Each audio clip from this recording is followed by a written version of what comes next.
Hola a todos. Eh, Espero que vayan muy bien en sus proyectos. Ya entramos a noviembre. Tal vez ya vamos finalizando todo lo que habíamos presupuestado para el curso. Un curso que por primera vez se da aquí. Entonces digamos que lo que se espera es haber abierto un poco como la concepción de cómo se hacen los videojuegos y dejarles un poco como la inquietud de hacia dónde tienen que ir, más que entrar en una etapa plenamente de programar, de entender los conceptos y entender lo demás. Lo que está claro es que hoy en día un juego, como les decía el día de ayer, no lo hace una sola persona. Tal vez puede sacar alguna mecánica o algo por más buen programador que sea, pero si quiere un juego que compita, que esté a la altura de los contenidos mundiales, pues se necesita obligatoriamente un equipo de trabajo y está en la capacidad de gestión de cada uno de poderlo lograr mientras sale algún tipo de financiamiento. Una de las buenas conclusiones que sacamos de la clase de ayer es que en Yopal es posible tener estudios de animación, estudios de videojuegos, estudios de desarrollo de contenidos, porque hoy en día la globalización a través de internet permite que estudios europeos contraten en Sudamérica por ser mano de obra más barata frente a mano de obra que se puede llegar a hacer, pero que puede haber en otros países. Pero todo esto depende siempre y cuando se desarrollen buenos contenidos, pero para eso hay que empezar a entender una serie de cosas. Antes de arrancar, les voy a dejar un par de tutoriales para los que están en Unity, tutoriales que me parecen buenos, aparte pues del libro, sino en lo que tiene que ver con el tema del escenario.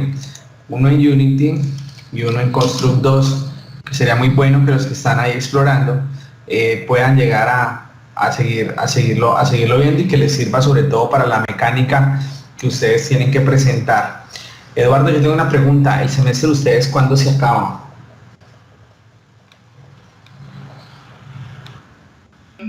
Jorge, no sé exactamente. Creo que pues ahorita en noviembre ya, a finales de noviembre.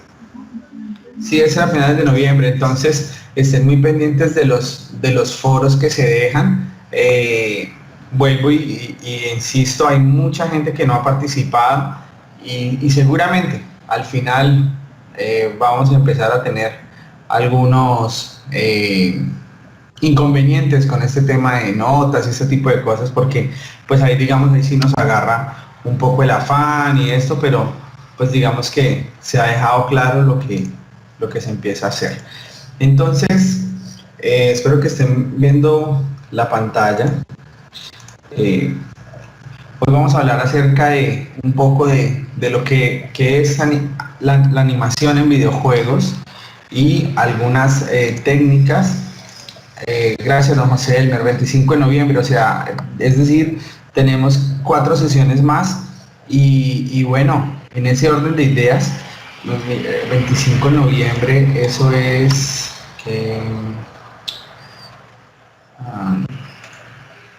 25 de noviembre es un viernes, entonces vamos a dejar como fecha 19 de noviembre la fecha de presentación de los proyectos. 19 de noviembre, presentación y sustentación de los proyectos. Entonces, para que la tengan clara, Eduardo, rótemelo allá por favor, escríbamelo, que hoy decidí que es el 19 de noviembre la presentación y la sustentación de los proyectos que se tienen que ver. La metodología es muy clara, igual lo hacemos por este medio y se tiene que mostrar un componente, una mecánica funcional, sea en el motor que sea. Entonces, hoy vamos a hablar un poco acerca de la animación. ¿Qué es animación en videojuegos? ¿Cómo funcionaba la animación antes? El concepto de animación hay varias formas de poderla hacer. Recuerdo que el primer comercial de animación que se pasó hace muchos años tal vez en el 60 y algo, en el 70, fue en una sala de cine cuando Coca-Cola presentó un comercial, y el comercial radicaba en una cantidad de fotografías en simultánea que se pasaban de una manera tan rápida, generando la sensación de la animación. Hay diferentes técnicas, pero digamos que es muy común ver un término que se llama un FPS, que eso no es más que lo que son fotogramas por segundo. Un fotograma era un momento clave de la animación. Las personas que han interactuado en Flash, por ejemplo, la animación en Flash se basa plenamente en fotogramas, y uno le da una velocidad a un fotograma. Entre más rápida sea la velocidad, pues el fotograma va a pasar mucho más rápido.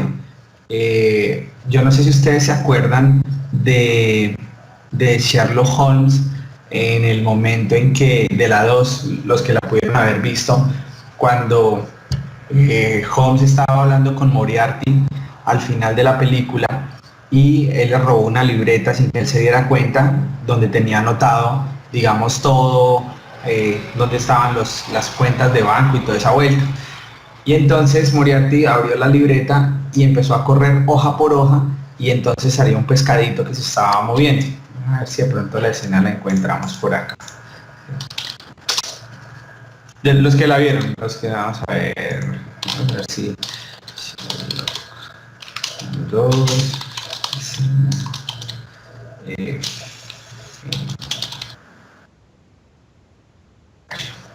para mostrarles un poco. Ya miramos.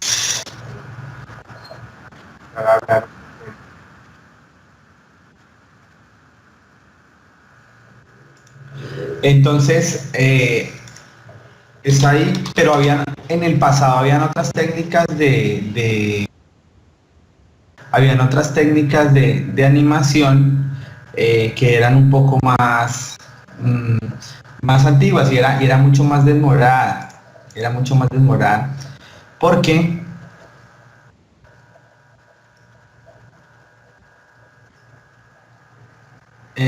perdón, la encuentro.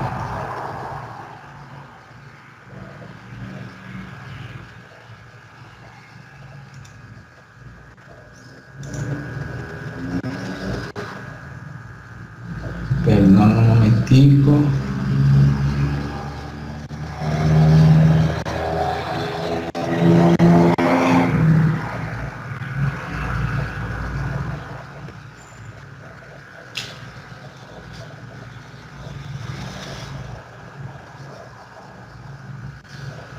Caramba.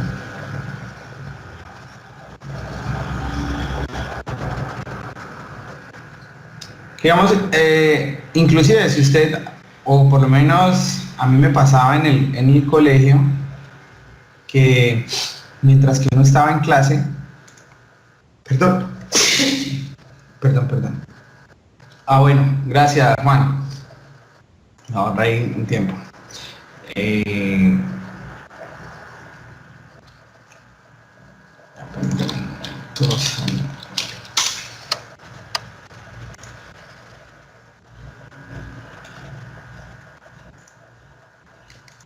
Sí, Juan me manda con video. Vamos a ver. Por ejemplo, estas eran técnicas de animación hace mucho rato. Inclusive, por ejemplo, Supercampeones, o esta vuelta, esos dibujos animados de esa época, Caballeros del Zodiaco, y eso se hicieron así, dibujo a dibujo. Entonces, claro, cada movimiento pues se podía demorar 17 dibujos, más o menos, era la medida que había. Les decía, por ejemplo, ustedes, en el colegio, mientras estaba uno en clase, uno hacía a veces una botica que caía, y pasaba uno rápido la hoja, y ahí se miraba un poco la animación. Y eso eran técnicas un poco antiguas, pero miren, por ejemplo, el video cómo muestra, digamos, los primeros enfoques de animación. Se necesita obviamente un gran trabajo de mucha paciencia y mucho requerimiento. Eso en algunos casos, en algunas técnicas de animación. Y cada papelito que pasa es lo que se equivale hoy en día a un fotograma, y el concepto sigue siendo prácticamente el mismo, solamente que ya vamos de manera un poco digital. Digamos que acá, por ejemplo, para hacer estas animaciones que ustedes están viendo acá por cuadro, se van a dar cuenta que es dibujo por dibujo, miren, y lo hacen de una manera manual para poder dar esa sensación de animación, y la calidad y todo es muy buena, pero solamente es muy demorado. Pero digamos que para esta escena, el- el- miren al artista cómo tiene que empezar a dibujar, a traspapelar de acuerdo a lo que va. Es un trabajo que vale, es un trabajo muy, muy interesante, pero al final el resultado vale la pena para lo que se quiere transmitir un poco con respecto a eso. Y entonces mire cómo de una manera manual, paso por paso, se da el resultado que se quiere en ese tipo de animaciones.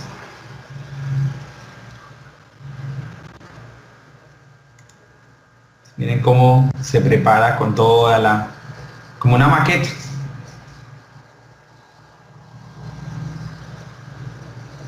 Hoy en día pues las animaciones en digital pues dejan un poco más de, digamos, no es tan rápido, digamos, es mucho más rápido, perdón, y los resultados pues son fabulosos, pero es el mismo principio, es exactamente el mismo principio de lo que se quiere ver.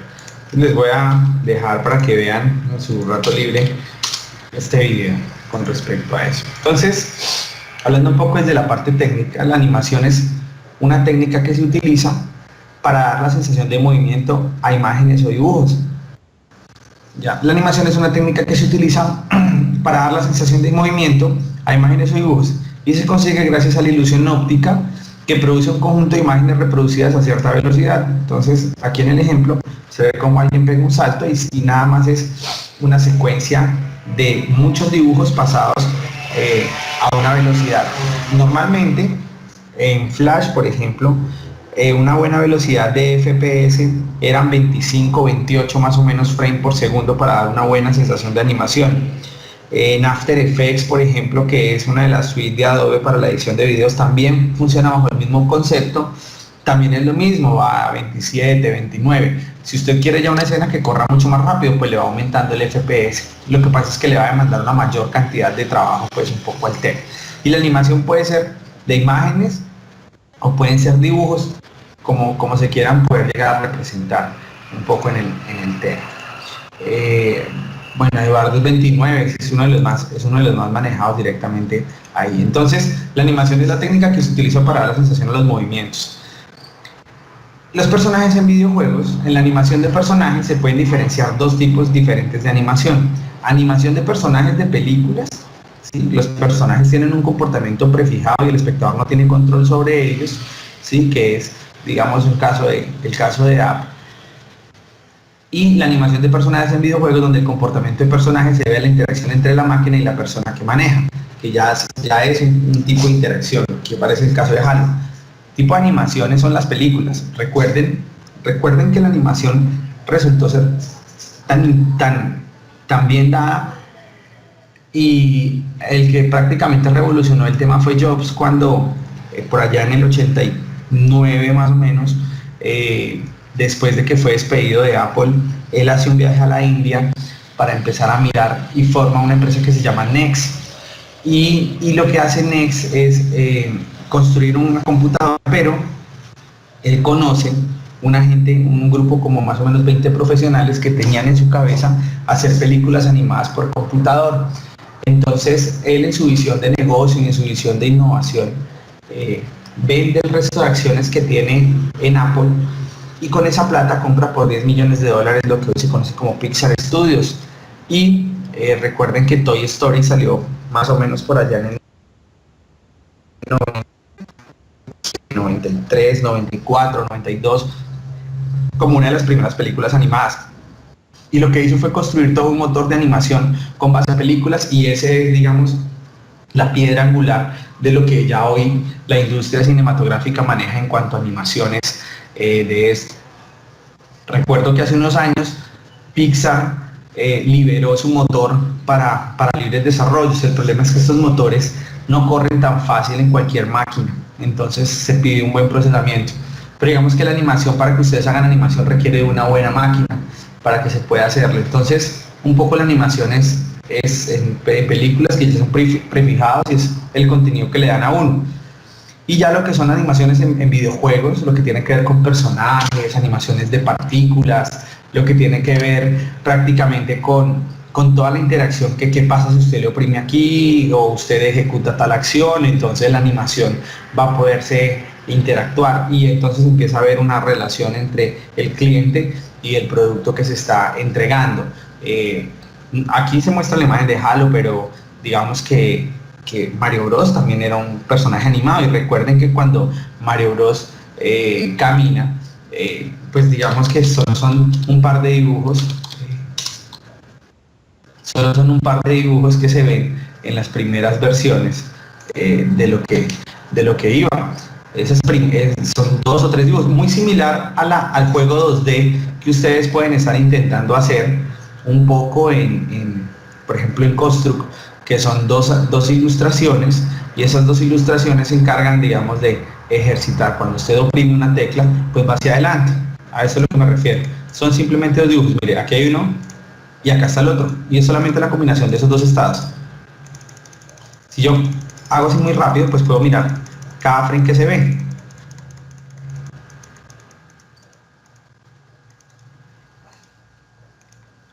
Entonces, por ejemplo, en Mario Bros podrían ser 4 dibujos mientras crecían. Y empiezo, miren que ya identifico 2, 3, y no sale de ahí. 3. Ahí solamente van 3, ahí ya van 4 dibujos diferentes para Mario Bros. 4. Ni siquiera el de lanzar las paperas es uno nuevo, porque ese es el mismo de correr. Ah, bueno, 6, si levanto un poco más el brazo, 6 dibujos. 6. No se ve otro.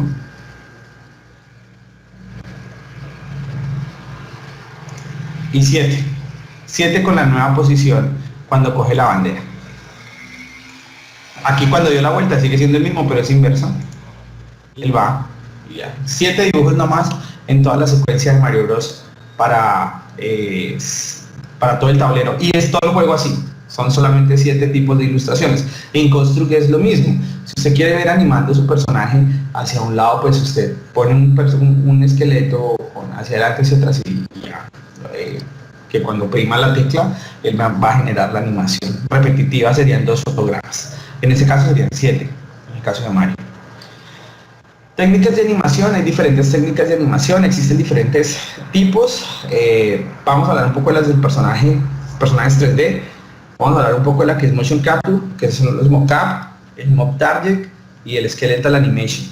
El Skeletal Animation era tal vez una de las antiguas. Antes lo que se hacía, o inclusive hoy en día, o la vieja escuela, un poco lo que refiere a la animación de personajes 3D, era coger un personaje y darle algo que se llamaban los huesos o los bones, y esas imágenes se encargaba de ponerle desde cada sistema de huesos. Tiene usted un personaje y le hace su sistema de huesos, y cada una de las cosas que usted pone pues son las articulaciones.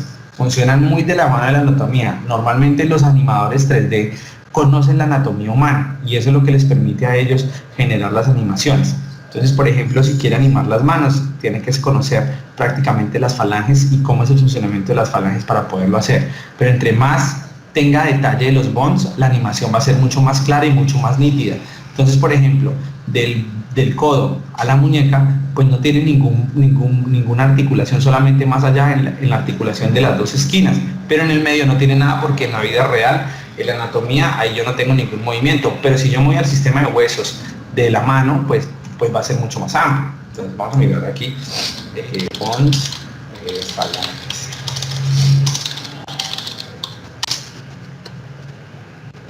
Entonces yo abro esto y comienzo a mirar que tengo que empezar a instalar en cada bones tengo que empezar a generar cada uno de los vértices. Para el caso de la mano, para hacer una buena animación, el animador sabe que tiene que hacer 1, 2, 3, 4, 5, 6, 7, 8, 9, 10, 11, 12, 13, 14, 15, 16, 17, 18 y 19, si solo los dedos, 20, 21, 22, 23, 24, 25, 26, 27 articulaciones tendría que hacer en las falanges. 27 para el estado ideal, pero si él hace 15, pues seguramente la mano no se le va a mirar muy bien animada, puede que se le vea o no. Claro, depende del tipo de juego. Si es un juego donde la mano no tiene ningún tipo de detalle, pues se puede ahorrar la cantidad de bonds que van a ver acá. Podría sacrificar un poco de calidad, porque entre más tenga, pues obviamente el modelo va a ser tal vez más pesado y bueno, se va a complicar un poco el tema de lo que se va a poder realizar. Entonces, pero eso lo vamos a ver ahora un poco más tarde. Entonces vamos a hablar un poco del mockup. Son técnicas ya, por ejemplo, en el caso de Avatar, que se empezaron a generar. Entonces es una técnica en la que se emplean actores y objetos de la realidad equipados con sensores a los que se graba y esos datos son recogidos y son los usados luego para hacer la animación 3D. Por ejemplo, vamos a hablar de un caso de FIFA o de Pro Evolution Soccer. Antes, FIFA 95, 98, 2000, 2001 tal vez, esas animaciones eran generadas hueso por hueso, o sea, bonds por bonds. Pero pues ya hoy en día, ¿qué es lo que hacen? Por ejemplo, con los futbolistas, les instalan un sistema de sensores en el cuerpo y se les pide que hagan las jugadas, y ellos hacen las jugadas y el sistema lo que hace es recoger todos esos datos para hacer luego la animación 3D, y funciona de la misma manera. Se empiezan a poner puntos de captura sobre todo el cuerpo. Lo mismo, entre más puntos tenga, pues así mismo se va a ir capturando la animación. Ha mejorado tanto que inclusive en algunos casos hasta la voz misma va, la voz misma también se captura y se añade dentro de la animación. Eso comienza a dar una sensación de realismo, eso comienza a dar una sensación de una calidad de la animación. Por eso hoy en día los juegos, por ejemplo de FIFA, olvídese que hoy lo hacen a punta de hueso por hueso. Sería mucho trabajo poder hacer una jugada de Ronaldo, una jugada de Messi hueso por hueso. ¿Qué es lo que hacen? Les pagan mucha plata, les ponen los equipos de motion graphic y entonces digamos que después de ahí hacen la jugada que llegar a ser. El Moving Target, esta técnica es lo que hace es almacenar una versión deformada de la malla como una serie de posiciones en los vértices. Entre cada fotograma clave, las posiciones de los vértices se interpolan produciendo el movimiento. Entonces es empezar a animar un poco por malla, lo que se conoce, digamos, un poco esto. Esta es una técnica también. ¿Cuál sería, digamos, de tiempo más rápida? Pues obviamente una de motion capture. Lo que pasa es que esto es muy costoso, entonces no está abierto para todo el mundo. Lo otro que uno hace es un sistema de mallas, y entonces en las mallas tienen cada uno de los vértices y los comienza a mover de acuerdo a la animación, o de acuerdo al movimiento que se quiera llegar a generar. Esto también libera un poco de procesamiento, porque ya no va bonds por bonds, sino lo que hace es que coge una malla completa y le empieza a procesar y usted le puede empezar a dar el movimiento. Se ve un poco complejo, realmente lo es, pero el resultado al final es sorprendente. Y la que les estaba comentando, que era esta, la Skeletal Animation. Entonces consiste en animar a un personaje construyendo su esqueleto, añadiendo huesos de manera jerárquica. De esta forma se puede animar cada uno de los huesos teniendo en cuenta que al estar unidos de forma jerárquica, el movimiento de uno de ellos puede afectar a los demás, tal cual como funciona en el cuerpo humano, es plena anatomía. Hay una jerarquía en los huesos que se tienen que empezar a manejar, que se tienen que empezar a poner, es decir, que hay un orden, no es poner bonds por ponerlos, sino los bonds por bonds tienen que ponerse de una manera organizada, clasificada, donde si usted mueve una parte del hombro puede llegar a interpretar o puede llegar a afectar alguna de las falanges, o cuando usted se cae, algo debe pasar, una reacción natural. Por ejemplo, si estoy haciendo una animación de caída de personaje, bonds por bonds, pues una caída, ¿cuántos bonds me va a afectar? Casi todo, y lo tengo que empezar a hacer. Si no lo hago, pues puede que se caiga, digamos, hacia adelante, y si no hago esto, puede que el brazo quede hacia atrás, lo que no es natural en una caída. Normalmente, y vi a varios amigos animadores trabajar en caliente, y lo que uno miraba era que si él saltaba, el personaje, entonces el animador comenzaba a saltar él mismo frente a un espejo para empezar a identificar cuáles eran los movimientos que se iban a empezar a ver. Eso era una escena muy, muy cómica, pero igual pues tenían que hacerlo porque no había de otra manera.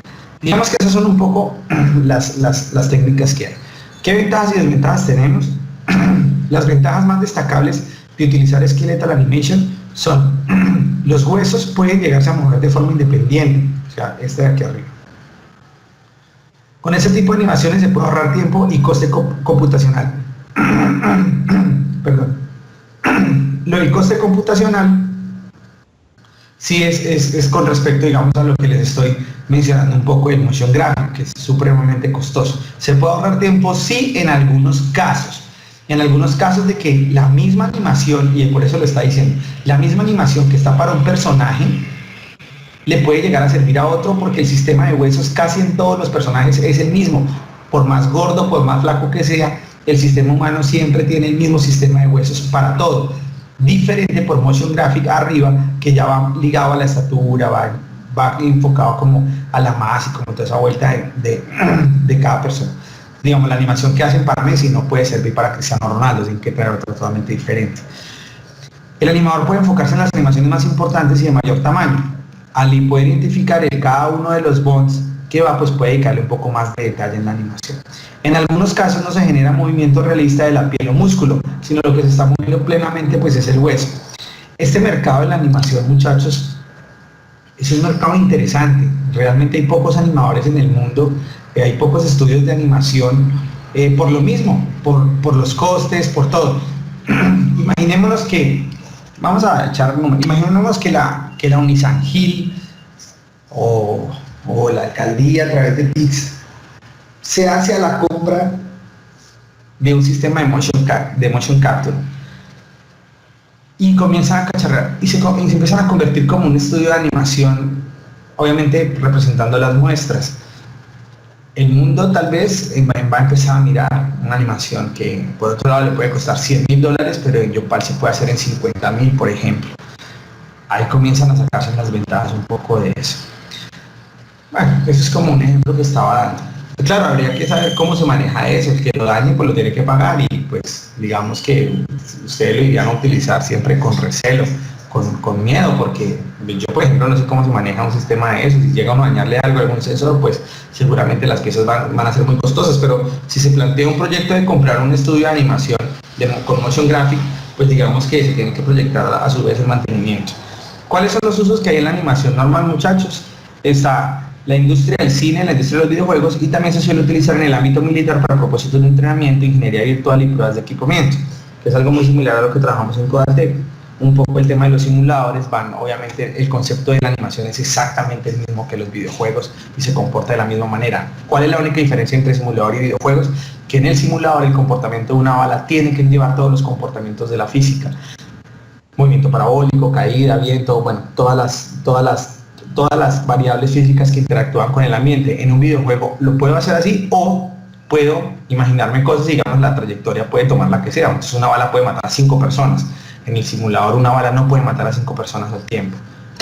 Pero ya en el juego sí, porque pues es todo lo que yo puedo llegar, digamos, un poco a querer, digamos, pues imaginarme como tal. Para animar a un personaje se siguen los siguientes pasos. Primero, la creación del esqueleto, que es algo que se llama el setup rigging, o el rigging, pero es siempre el setup rigging, que es configuración de esqueleto. Se tiene que hacer la asociación al esqueleto con la malla, que ese proceso se llama skinning, y por último se empieza a hacer la animación del esqueleto. ¿Qué programas existen para eso? Pues puede ser el mismo Blender, puede ser en Maya, puede ser en Trimax Studio, puede ser diferentes software para ese tipo de animaciones, y bueno, vale. ¿Qué es el rigging? El rigging, para hacer el rigging se tiene que tener la posición adecuada de la malla, servirá como postura de referencia y se tienen que definir puntos de control o puntos de raíz de jerarquía. La creación de las uniones o los joins de manera jerárquica, y se tienen que definir las restricciones y prevenir los movimientos poco realistas. Por eso es que algunos juegos que vienen con errores se acostumbran a tener unas caídas y el brazo queda por arriba o algo. Eso ya son identificación de bugs. Seguramente la animación no quedó bien hecha y el control de calidad no lo detectó. El skinning, para poderlo hacer, lo que se tiene que hacer es una asociación los vértices con la malla de los huesos del esqueleto, y se puede realizar de manera manual automática mediante algoritmos. Entonces, por ejemplo, ustedes ven aquí el esqueleto del ratón de esta manera, y lo que se tiene que empezar a asociar es cada parte, cada bones, cada vértice se tiene que asociar, digamos, pues con el movimiento. La animación del esqueleto hay algunas técnicas, perdón.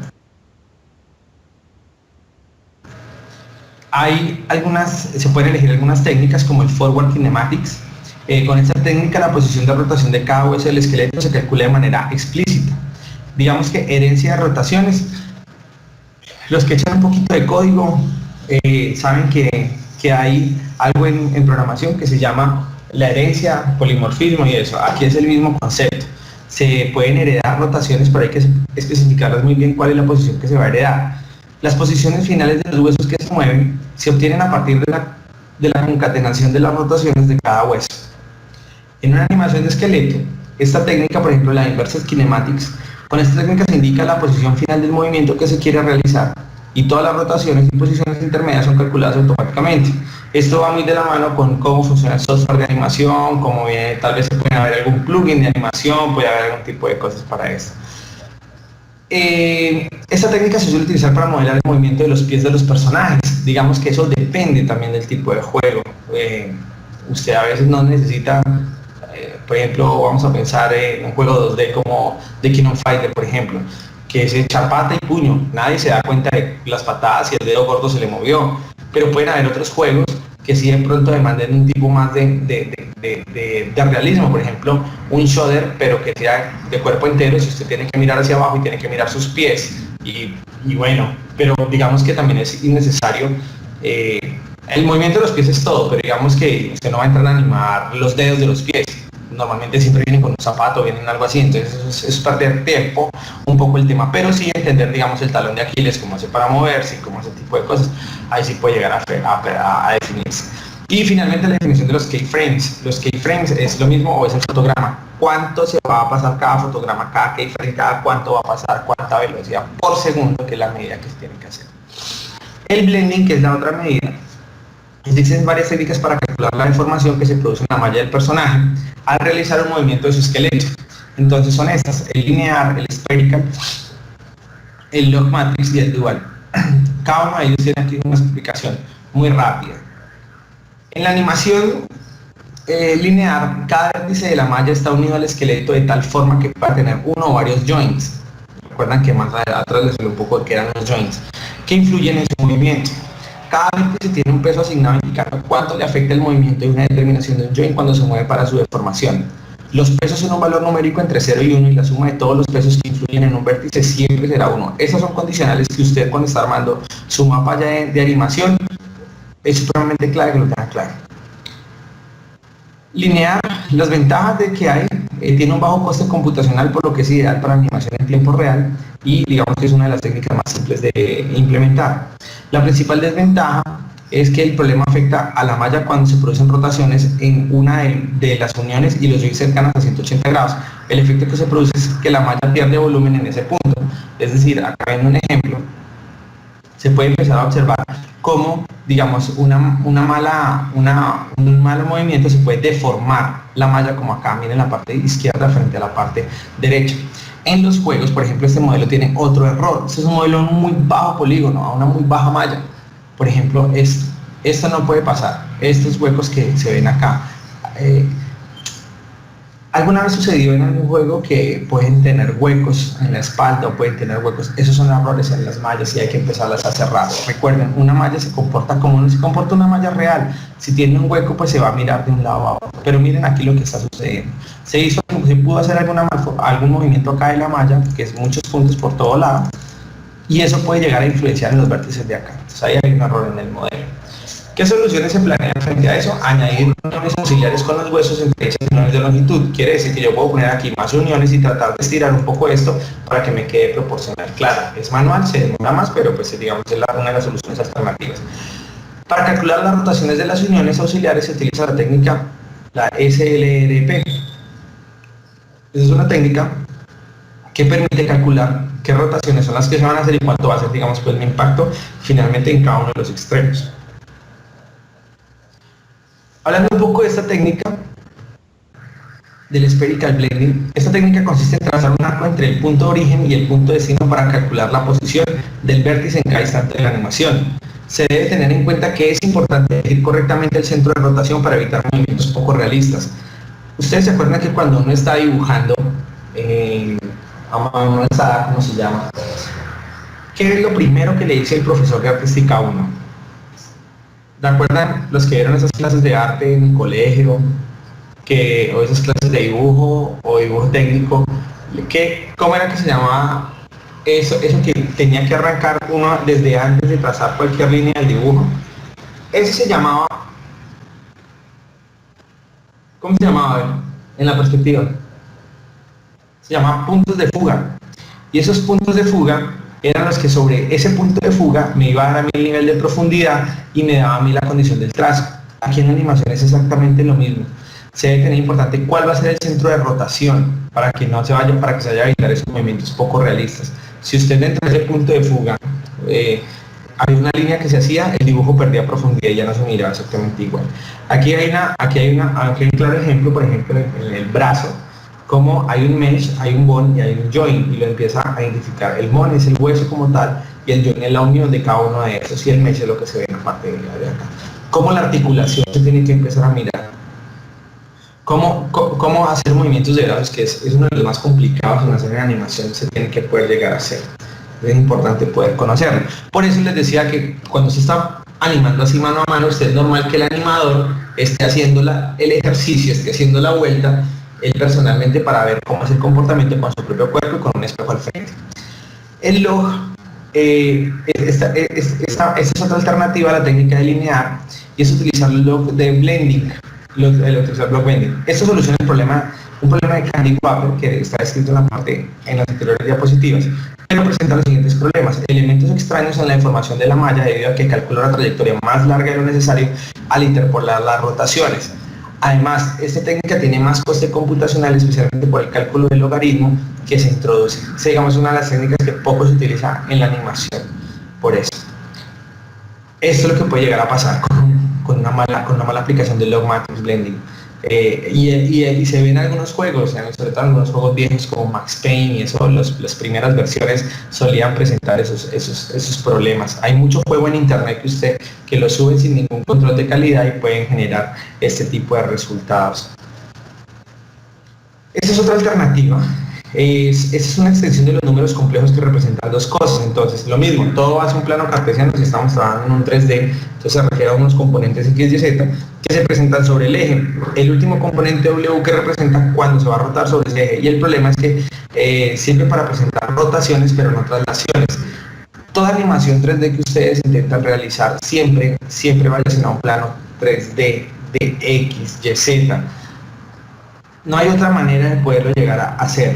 Y ustedes tienen que saber cuál es el punto de rotación. Ustedes que son ingenieros o van a ser ingenieros, recuerdan en matemáticas algo que se dio sólidos de revolución. Eso se lo tengo que haber explicado por ahí en matemáticas 2 tal vez, lo que eran los sólidos de revolución. Es exactamente lo mismo. Generar cuál es la rotación y sobre ese sólido que uno generaba, sobre el X, Y, Z, con el punto, digamos, el punto de centro, generar la rotación de una manera...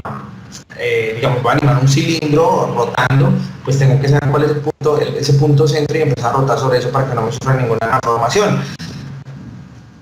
Pero el problema es que solamente es para rotaciones y no para traslaciones, entendiéndose que traslaciones son ya movimientos sobre digamos, de un punto a otro punto.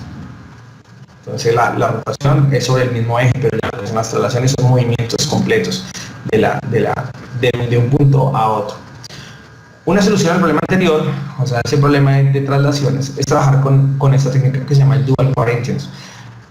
Este método resuelve el problema mencionado anteriormente que se produce utilizando la técnica de linear blending con un coste computacional similar. Entonces, estas técnicas lo que le permiten a usted es, lo que les decía, empezar a agregar un poco de puntos para poder estirar un poco mejor la malla y el resultado finalmente pues, puede ser mucho mejor. Aquí está una comparativa de métodos, por ejemplo, para preservar el volumen. Normalmente a veces sucede que haciendo la animación se puede modificar el volumen del objeto. Entonces, en el caso del linear no lo mantiene, en el caso del spherical sí, y en el log también, y en el dual también. El coste computacional, miren que en el linear es el bajo y en el dual son bajos.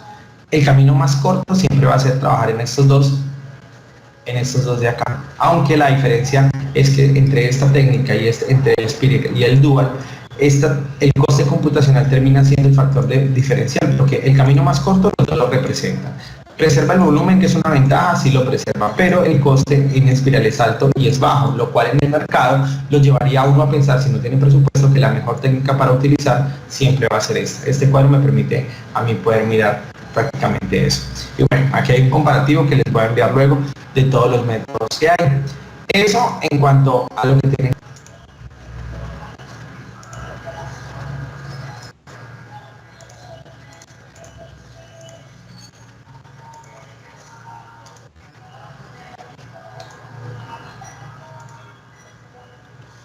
Bueno, es que Juan Peña está escribiendo. Los animadores son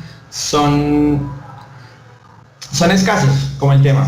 Realmente son en un real, tal cual como lo dice el tutorial básico, pero eso no lo en Unity, pero eso no los hace a ustedes expertos en Unity, porque ustedes están haciendo un tutorial como cuando uno le enseñan a sumar. Usted aprende a sumar con naranjas, pero si le ponen peras ya no. Por eso el buen animador, no importa la herramienta que le pongan, claro, tendrá una curva de aprendizaje, pero el principio va a ser el mismo. Entonces, cuando se dice, ¿qué es mejor, 3D Max o Blender? ¿Qué es mejor, Maya o 3D Max?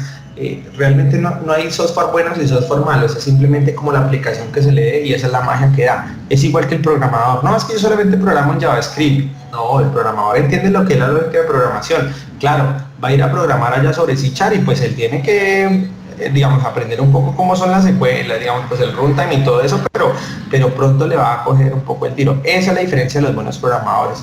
Pronto se dice, no, es que, ¿qué tal uno manejar carro?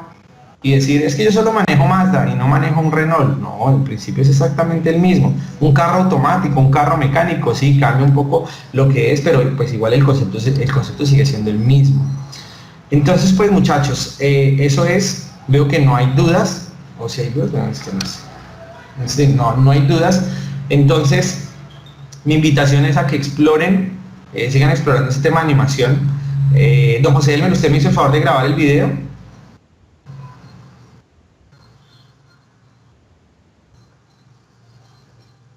Gracias, don José Elmer. Entonces Eduardo y José Elmer, lo mismo, subirlo.